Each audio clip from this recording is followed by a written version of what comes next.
Collaborative divorce.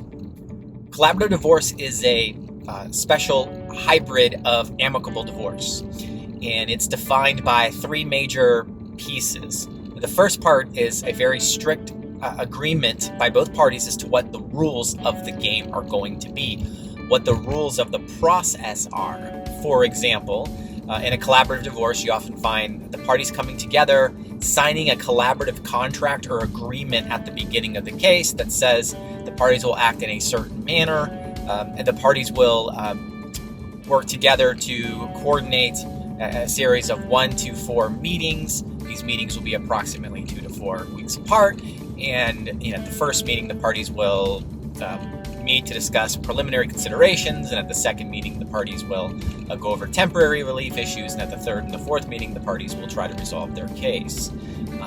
2, collaborative divorce is defined by an agreement between the parties to not go to court, and this is unique because in any other way you go through the divorce process, the default process is the parties getting together and going to court, filing a case, and then doing mediation or actually going in front of the judge while in that process. But in the collaborative process, you actually agree not to go to court. And the genius of it is that in the agreement to not go to court, if the collaborative process fails and you do have to go to court, you end up losing your attorneys. The attorneys can't work with you anymore. And so you're vested in this process. Both parties are vested, so both parties really, really want to get a deal done in this process.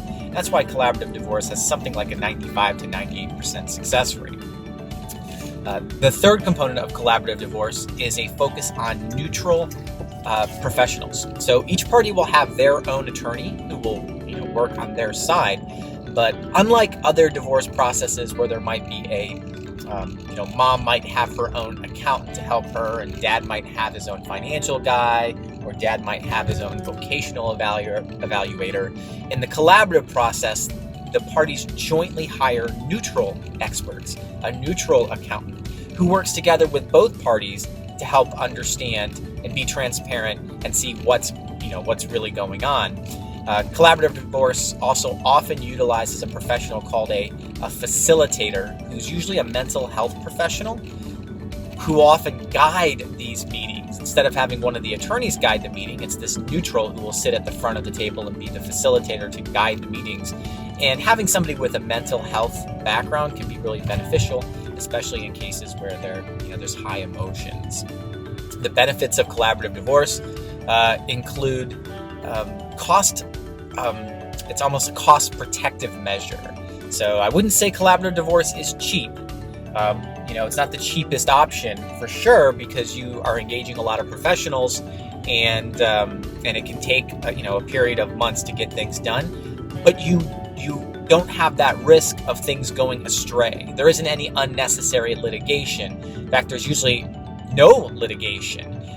There isn't a lot of running around and doing those traditional lawyer things where people are filing this pleading and that pleading.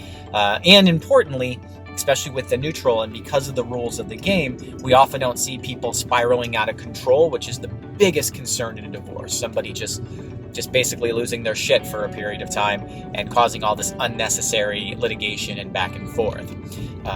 And the other benefit of collaborative divorce is that it is an amicable process where people often come out of the process feeling as good as they can given the circumstances. Nobody wants to have a divorce. Nobody wants for the marriage to fail.